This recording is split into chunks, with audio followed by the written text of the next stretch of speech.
नमस्कार दोस्तों, जय हिंद, जय भारत। दोस्तों, आज हम इस वीडियो में जानेंगे हिंदी का गद्य खंड का पहला पाठ, जिसका नाम है भक्तिन।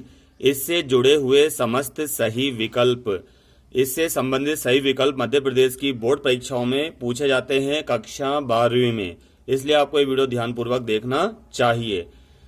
तो भक्तिन पाठ की लेखिका हैं महादेवी वर्मा।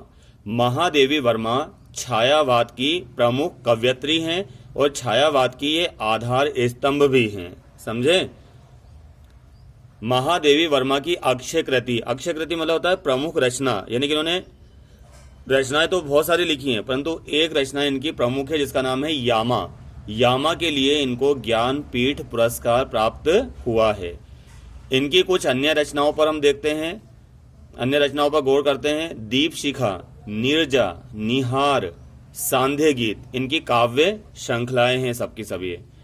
निबंध देखते हैं, हम उनके निबंध है श्रृंखला की कड़ियां, आपदा, संकल्पिता, भारतीय संस्कृति के स्वर, ये इनके निबंध हैं।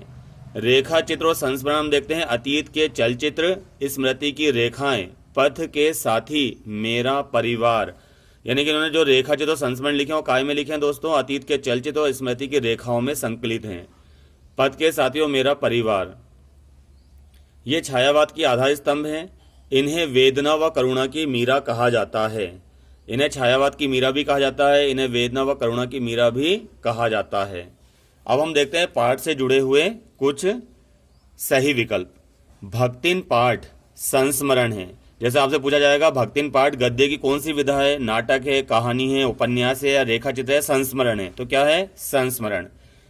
भक्तिन का असली नाम लक्ष्मी था, लोग उसे लक्ष्मीन कहते थे।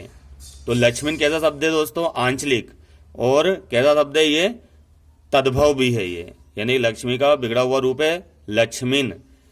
फिर है लक्ष्मी को भक्तिन नाम महादेवी ने दिया था, यानी कि लक्ष्मी को अपने आप को लक्ष्मी कहना पसंद नहीं था, तो उन्होंने महादेवी वर्मा से प्रार्थना की थी कि मुझे लक्ष्मी नाम से मत पुकारो। तो उन्होंने उसकी वेशभूषा को देखकर, यानी कि उसकी कंठी माला को देखकर, तिलक को देखकर और सफ़ेद साड़ी को देखकर महादेवी वर्मा ने उसको नया नाम दिया जिसका नाम था भक्तिन। लक्ष्मी के पिता का नाम सूरमा था। भक्तिन का विवाह 5 वर्ष की आयु में हंडिया गांव में हुआ था। भक्तिन का विवाह 5 वर्ष की आयु में हंडिया गांव में हुआ था। भक्तिन झूसी गांव की थी, है ना। भक्तिन कौन से गांव की थी, झूसी गांव की थी, और 9 वर्ष की उम्र में इसका गोना कर दिया था। 9 वर्ष की उम्र में गोना कर दिया था और 5 वर्ष में इसकी शादी कर दी थी। भक्तिन और लक्ष्मी दोनों एक ही हैं, दोनों एक ही किरदार के नाम हैं। लक्ष्मी नाम उसके पिताजी ने दिया था और लक्ष्मी नाम गांव वालों ने रख दिया था, और भक्तिन नाम महादेवी वर्मा ने उसको दिया था। अगला है, महादेवी ने भक्तिन के सेवा धर्म की तुलना हनुमान से की है। जो महादेवी वर्मा हैं, उन्होंने भक्तिन के सेवा धर्म की तुलना किससे की है, हनुमान जी से की है। और हनुमान जी की माता का नाम क्या है, अंजना। क्या नाम है, अंजना। भक्तिन के गेहुए रंग की 3 बेटियां थी। भक्तिन के गेहुए रंग की क्या थी, 3 बेटियां थी, और उसके जेठानियों के जो बच्चे थे उनके एक लड़का था, वो भी सब काले रंग के थे। महादेवी गांधी जी के सत्याग्रह से जुड़ी थीं। जो महादेवी वर्मा थी वो गांधी जी के सत्याग्रह आंदोलन से जुड़ी थीं, समझे। जो भक्तिन थी, भक्तिन का पति उससे बहुत ज़्यादा प्रेम करता था, और भक्तिन की जो सास थी उसके 3 बच्चे थे, तीनों क्या थे, लड़के। भक्तिन जेल जाने से बहुत डरती थी। भक्तिन के आम के बाग थे। जैसा आपसे पूछा जाए भक्तिन के काय के बाग थे भैया, लीची के थे, चीकू के थे, आम के थे, संतरे के थे। काय के थे, उसके संतरे के बाग थे।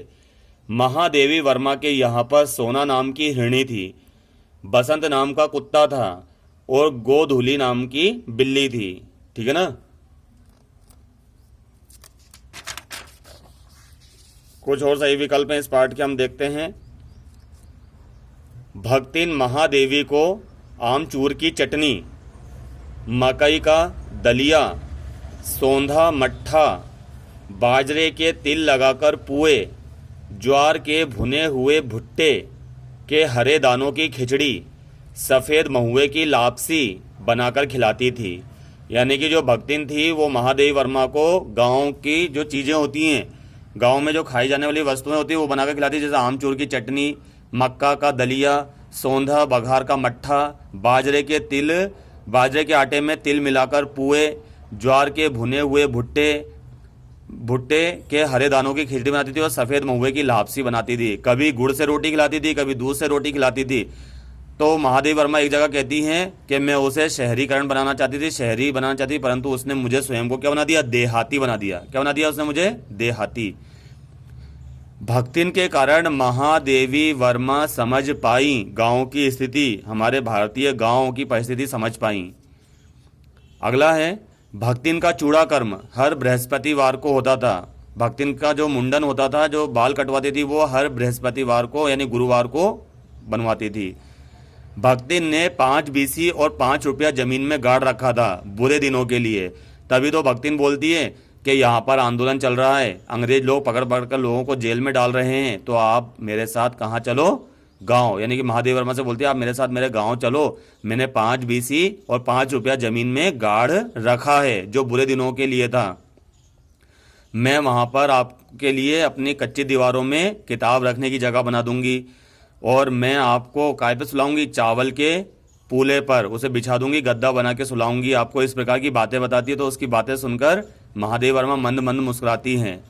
भक्तिन के आ जाने से महादेवी वर्मा देहातिन हो गई थी और जीवन की सरलता को भी पहचान पाई। ठीक है ना। उम्मीद है आज के आपको सही विकल्प पसंद आए होंगे, समझ भी आएंगे। इनसे जुड़े हुए कुछ सही विकल्प आते हैं तो आप अपनी उत्तर पुस्तिकाओं में लिखकर आइएगा। इसी प्रकार इसकी जो बड़ी लड़की थी वो विधवा हो गई थी। जो जिठौत थे, जिठौत मतलब होता है जेठ के लड़के, उन्होंने उसकी शादी अपने साले से करवा दी थी, चालबाज से। पंचायत जो थी, पंचायत ने भक्तिन की बेटी के खिलाफ फैसला सुनाया। ठीक है ना। भक्तिन ने साले की पिटाई लगाई थी जिस पर उसके गालों पर उसने 5 उंगलियां छाप दी थी। इस प्रकार कई सारे और भी हो सकते हैं जिनको आप छाट लेना इसी प्रकार। धन्यवाद दोस्तों।